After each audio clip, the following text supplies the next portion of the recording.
Hi, everyone, and welcome to Real Siblings. It Ain't Easy. I'm Eric Seaman, realtor with Keller Williams Heritage in San Antonio, Texas, and I am here with my sister.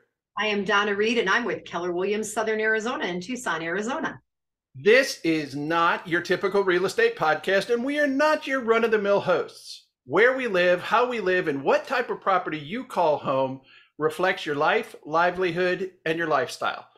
Donna and I work to blend lifestyle together with real estate to entertain and inform our listeners. Together, we grew up in the village of Lindsey, Ohio in the 50s to the 1970s. In the 1980s, Donna got married, returned, and raised her family. The combination of our idyllic lifestyle together with memorable homes irrevocably impacted our lives and careers in real estate in the Southwest states where we now reside. We have recognized that the properties are only a portion of the equation and that the balance is comprised of our life and upbringing in the farming town. We hope we will be successful in providing you expert knowledge of our markets while we share some history, statistics, or simply information about the real estate industry you may not be familiar with. Now, we have spent the last several episodes focusing on lifestyle. And today we swing that pendulum back and talk about the physical characteristics of a property. Some would argue it's about the most important room in the house. You may have heard or seen a sign that reads or says something like, "No matter where I serve my guests, it seems they like my kitchen best." That's right. Yay. So if you're watching this, you're going to see that Eric has, believe it or not, it says Youngstown Kitchens behind him, Lean Back by Mullins. All right. And there's a story to that. And the picture behind me, I actually posted on Facebook yesterday because apparently it was Siblings Day. So it's a picture of my kids in Lindsey in the house that we lived in after we moved back and I was married. So it's got my kids being silly as little ones, and Caleb's got something wonky in his mouth. I don't know what it is. Something wonky. Wonky. It was a delicious breakfast item, I'm sure. I know. I'm like, what is he doing? And in today's world, we would have taken a picture and then I would have edited it and stuff. But back then we didn't do that. But the reason we went ahead and put it up there is because Dad built this kitchen for me. So, and you know what I hadn't noticed? Look at the phone on the wall back there. Oh my goodness, there's a throwback. Well, I'm looking at the Rice Krispie box. You can't find that. That's a collector's item. You see these things for all the movie themes that everything's a collector's item now. And there's one in the picture. Do you think that was a camera? Somebody got a camera? Like the box looks like I don't know. I don't know. There's a roll of film sitting in front of. Yeah, whatever that box is. Grant. Yeah, but the point is, because I just got a new kitchen here in Tucson. I've lived in this house about 10 years. And thinking about the house back there, so when we moved in, the people that had lived there prior were much shorter than we are. I am about almost 5'10". And so Dad built us this kitchen. And what I remember specifically was that he made it so that there were wedges on the wall and you hung the cabinets onto the wedges. I don't know if you knew that, Eric. And what you see above the sink is the pretty little decoration, underneath the window. And then the way that now a lot of people have glass in cabinets, that's kind of what do you call bubble glass? Pebble glass or bubble glass or something that. Well, this was actually a plastic. This was not glass, but I had forgotten that I even had those. And then it looks like I had a butcher block countertop. I can't remember that either. And a backsplash of sorts, which I think was the same as the floor tile. I think it's the linoleum or the floor tile that you carried up onto the wall. Dad was good at that because we did the same thing at the house on Lynn Street. Yeah. The wallpaper matched the flooring. Right. And since I've just been working on my kitchen here in Tucson and I still don't have a backsplash, I literally looked at this picture to see if it looked straight. I'm like, yep, that looks pretty straight, because nothing in this home seems straight since we started the process.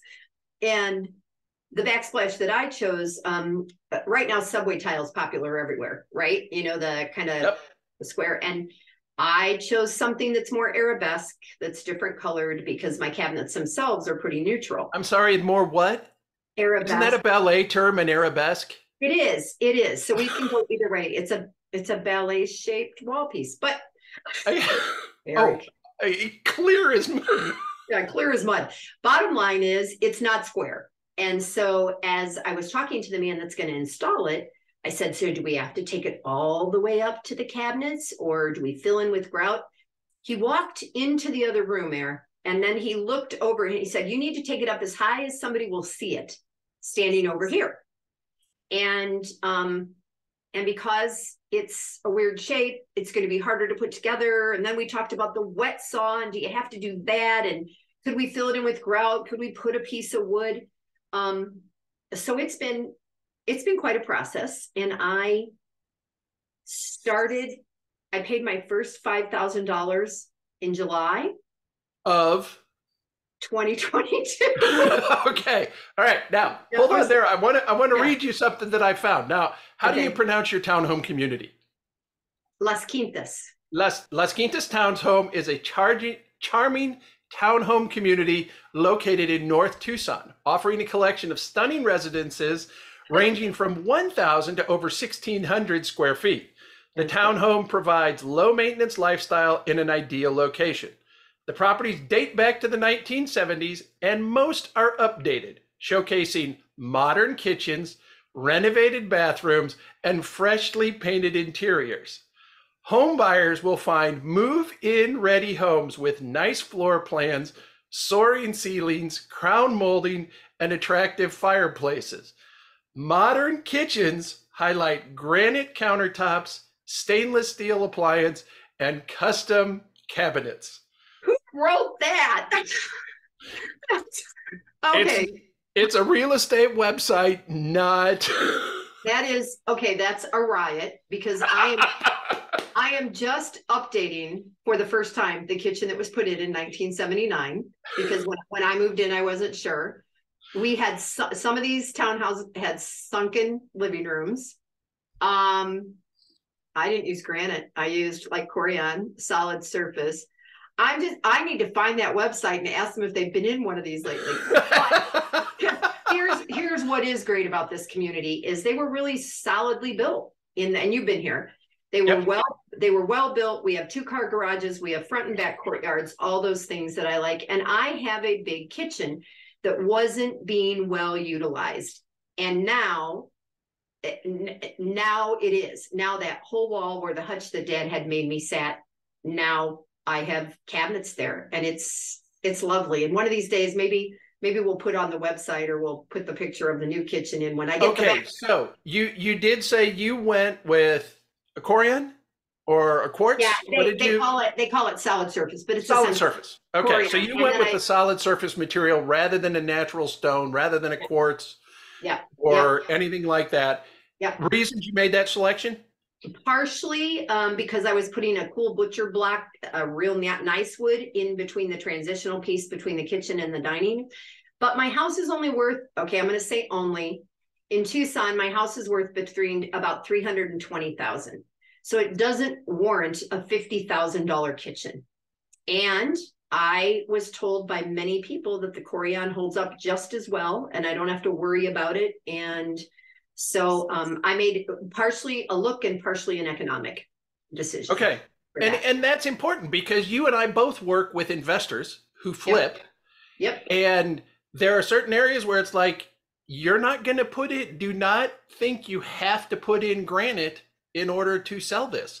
That's because correct. This is not a granite neighborhood. It is amazing, but don't expect your return, because a neighborhood where a house is only going to sell, because there's neighborhoods in San Antonio where I pointed out to an investor just the other day going, it's stripped down. We do some basics in here, some what I would call builder basics. Don't do the granite, because your final price is only going to be around $180,000. Yeah. No, like, I just was having that conversation with someone about Steve's house, because I have somebody looking at it, and he lives a mile from me in a townhouse built right around the same time. Not the same builder, I don't think, but really similar in the, because come on, you're in Tucson. Yeah, well, okay. Built in the 70s. I have a vaulted ceiling. He doesn't, those kind of things. But he has literally the same butcher block laminate on his countertop that I had in that house in Lindsey, and not solid wood butcher block, just the laminate cut, because he didn't change that. Right.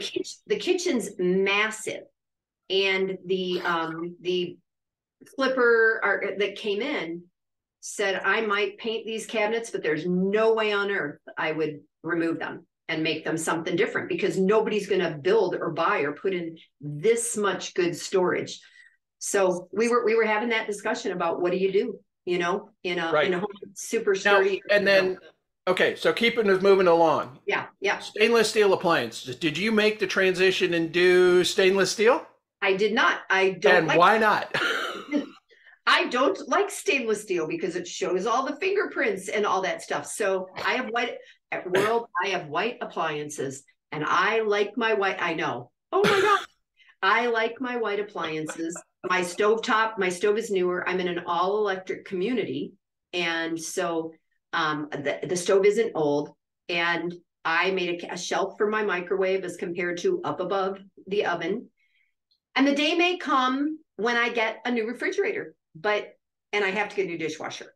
But I'm going to stick with white. I'm putting my color into the backsplash and the photos of food from around the world that I'm going to post in the. Okay. Now, custom cabinets, because you did talk about the fact that that's the one thing that you did have to do because of the unique layout, pitches, roof, and everything else, right? Yeah, there was, one side was 16 inches deep, another area was 13 inches deep. And when it got towards the divide in the room, it was 11 inches deep. And the little things that have come up that were that the new cabinets, now there's like a finger width exposed underneath the cabinets that used to come to the floor tile.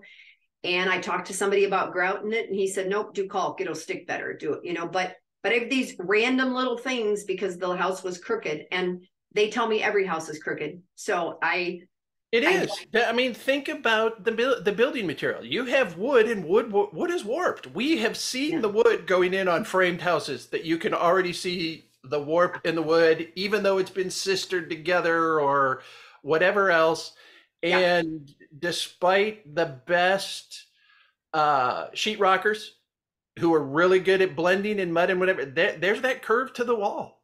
Yeah. I mean, I don't know about your house, but I know my house at night when there's no natural light and there's just light from a hallway, I can see every single joint down the wall where a 4 foot by 8 foot sheet of there's the texturing is different enough. You can see it in the ceiling that we know it's 4 foot by 8 foot, but it's like, and there's the joint and there's the joint. It's funny. I look up, I'm like, I don't, but we use that weird,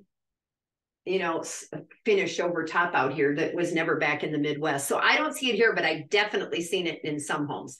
And somewhere you can tell if there's been a leak because you can actually see where that little 4 by 8 piece of wood. So deposit in June or July, you said, of last year, you said?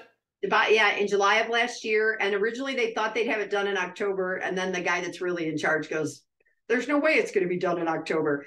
And I said, well, because I had been out of my house the year before because of the roof leak and the bathrooms being done. I said, I don't want it to be done during Thanksgiving or Christmas. I just want to be in my house.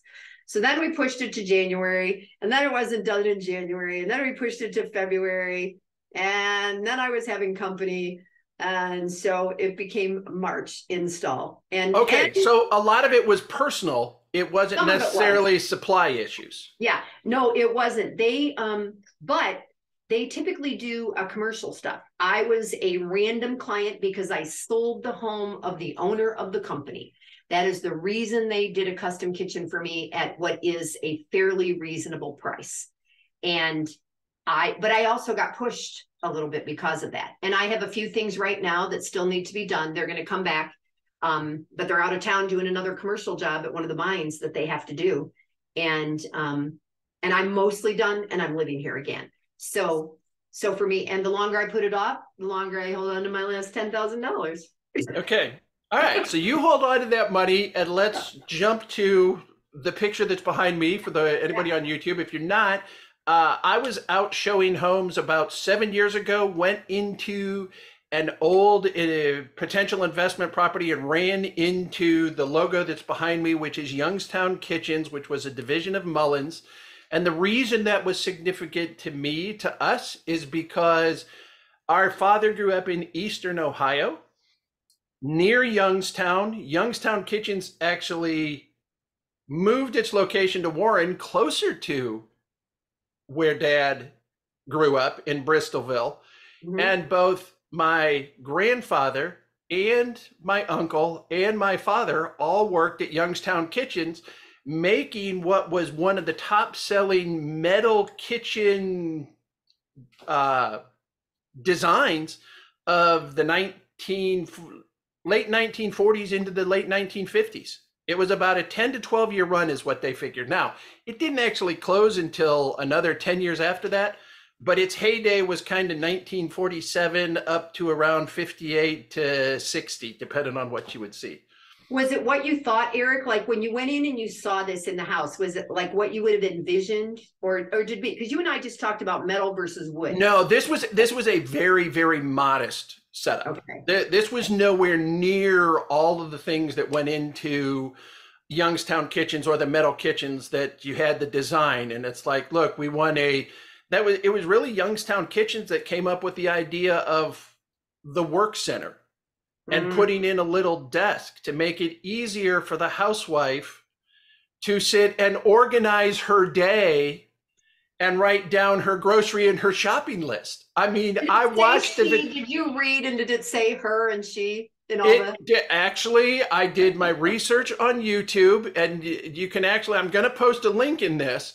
There is a promotional movie for Youngstown Kitchens called Diana, which was designed to entertain and educate the salespeople for Youngstown Kitchen around the country. It was about a 30-minute training video that had an actress in the vice president of marketing's office come to life, a statue of the goddess Diana, and she went out and did the research. I know it sounds so completely, but I will. I'll put the link on YouTube. It's going to be in the show notes at the end of this episode.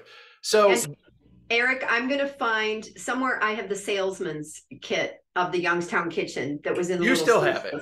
I still have it, and I should have gotten it out for this, but maybe we'll do the same thing. Maybe I'll get a picture of it. Some of it you can't see. I can, hold on. I'm going to jump.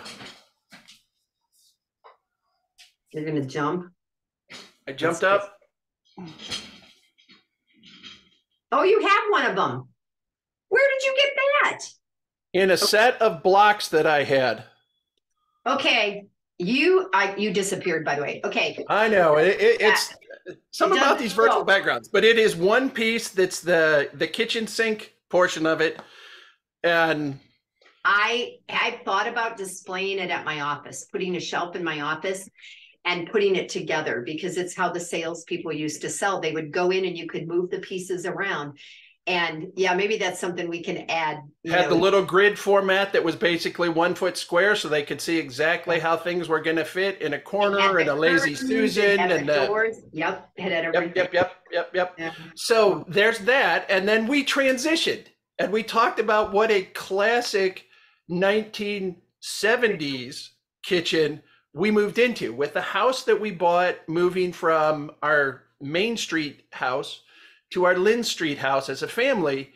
Dad bought that in 72, did the renovations, and the kitchen is one of the most classic 1970s. Every appliance was Harvest Gold. Yeah. And it was the Harvest Gold, and I never understood why they had to make all the corners darker. Oh, I don't know. And heavier. You know how it had that darker strip down along, and then the door kind of lightened up? And we had the Harvest Gold sink system, and the laminate counters that were the same, and then wood cabinets. And we talked about, just before we started recording, I don't know what necessarily influenced that. I honestly got to think that it was some of coming out of the 1960s and the hippie movement and a swing back towards more natural products. Maybe. It got us away from the metal cabinets, and so kitchens went in with the natural earth tones. We had lots of browns and orange and avocado and the Harvest and wood cabinets. And that's what our kitchen was, right? Yeah. It is. It's interesting you say that, because I always wonder, people say, oh, I'm a trendsetter or I'm a trend follower or whatever. And you know that I'm not a huge fan of, I like color, and I'm not a huge fan of the black, gray, and white that is has been the current thing. Who started that? Some designer somewhere did that, right? And said, this is the new neutral. Right. And then everybody's doing it. And now blue is kind of hot, right? Different shades of blue are being used. And having your island be a different than the main part of the kitchen. And even a different finish to it. It had the big legs on the island as opposed to the sleek trim out that the rest of the cabinetry has. If you've got white cabinets, you've got the dark. They're even changing the surface on the islands in some of the houses, the new builds you've got coming in. It's like, well, we're doing quartz every place else, but this is going to be a waterfall granite. Well, and what's funny to me, so I was thinking about the house on Lynn Street because, the house on Main Street before we moved had the metal cabinets, and then the drainer was next to the sink and built right in to the countertop where you would put and water would drain down. So then we moved to Lynn Street and that 1970s kitchen that Dad put in. And it was a double sink. It had the garbage disposal side and then it had the bigger sink, right? Yep. And when I was choosing what I wanted, everybody's using the great big farmhouse sinks. Did I want that? Did I still want the garbage, the garbage disposal side? And I think I asked you guys on one of our group texts, to my siblings, I remember drying the dishes. I can visually see, if we didn't use a dishwasher, how everything sat in that kitchen. Yep. And I remember that we took the dish towel into what was the mudroom and hung it out there over this kind of little mini clotheslining thing that was out there. I don't remember what we did with the dish drainer, but Mom was too organized to leave that sit on the counter all the time. No, I think she had something that it used to hang. When we got to Main Street, there were hooks on the wall, and we'd take the dish drainer and go hang it up on the hooks on the wall just above the washing machine. So no, that was Lynn Street. That was not Main. Yeah, excuse me, Lynn Street, not Main Street. Okay, so that's where we put it. And I was like, there's no way, because Mom was too neat, too organized, and everything, to leave it just out. That wouldn't have happened. So, but the last thing before we move towards closing this one. Yeah. Lynn Street house, we had about a 4-inch plastic cup. That we drank all the time. Everybody used the same cup, sat right next to the sink. Didn't matter who came in.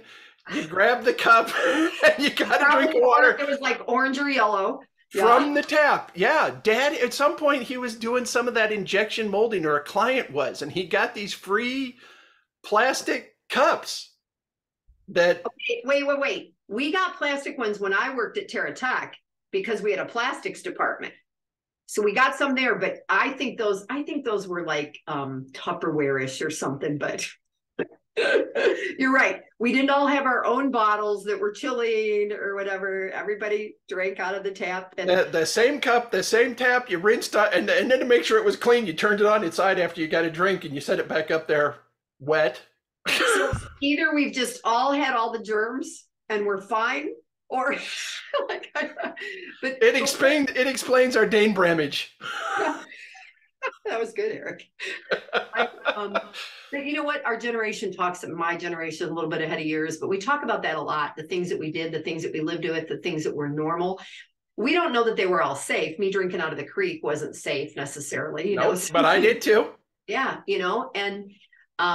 and things you don't know, and it may mean that we have giardia. I don't know. Yes, but what was normal, even when I think about basements, because we don't have basements here, and so we don't talk about radon, but you guys might. And that Dad's desk was in the basement, right? So it's just so many differences, and one of them being the kitchen. Sometime we'll have to come back. We'll have to talk a little bit about your kitchen, because you're also into bright color. Yes. Okay, so finish up. You started in June. You ended up, and you can say 95% finished at this point? Yes, there's just a few things that I've noticed that they need to fix. And I got rollouts this time. I have this cabinet that's got an X like this that I can put like wine bottles in if I want, and stuff. I've got I just have so much more drawer space, which is more popular, and I love that. Because I can see what I have, and And then I have more place to display my wine glasses and things that have been kind of hidden away in my collectibles from around the world. They told me they plan to finish me up in April, and I'm like, that's fine. Let me pay my taxes, and then I'll pay you next month. Yep. So all right. So what was the custom cabinets, new appliances, all white, solid surface countertops? What was the price? What was the final price tag or about out there? I bought the butcher block myself. That was about $900. I bought the backsplash. It's going to be about $2,500 to $3,000. It's an expensive backsplash, and even the guy that's going to put it in looked at me like I was crazy. But so I probably will wind up with about a $25,000 to $26,000 kitchen, but that's a custom built kitchen. And that's custom built. And what is your room? About a 15 by 15 wall to wall? It's not quite that big. I would say it's about 12 feet across that piece, about 12 feet by 13 or something like that. And so it's okay. So I was a little bit off. I had it a little bit bigger. Yeah. Yeah. But it's, it's everything that I am ever going to need. And if I ever move from here or rent it out, it's a great space. And then I don't have an eat-in kitchen. So the biggest thing for me was getting rid of that trash can that I've had for 40 years and figuring out what to do. Yeah, that was emotional. I know. I know. All right. Oh. Well, we want to thank everyone for listening and joining us as we have reflected and recalled how life in a small village of Lindsey, Ohio impacted both our lives and careers in real estate. It wasn't just the houses. It's not just the lifestyle. It's a perfect blend of the two, which have carried us forward into our lives and our careers. As we wrap this up, please keep in mind that our goal is to communicate, educate, entertain, and connect with you, our listeners. We're both realtors with Keller Williams, and we are here to help your family find a perfect property to call home and create your own lasting memories. If you're in San Antonio or South Texas, I am available to assist you, while Donna is in Tucson, Arizona. If you are across the United States or perhaps even around the world, remember we are both part of extensive networks of real estate professionals, and we would be happy to connect you with an amazing realtor where you need it. Remember, it may be simple, it ain't always easy. And until next time, I'm Eric. I'm Donna.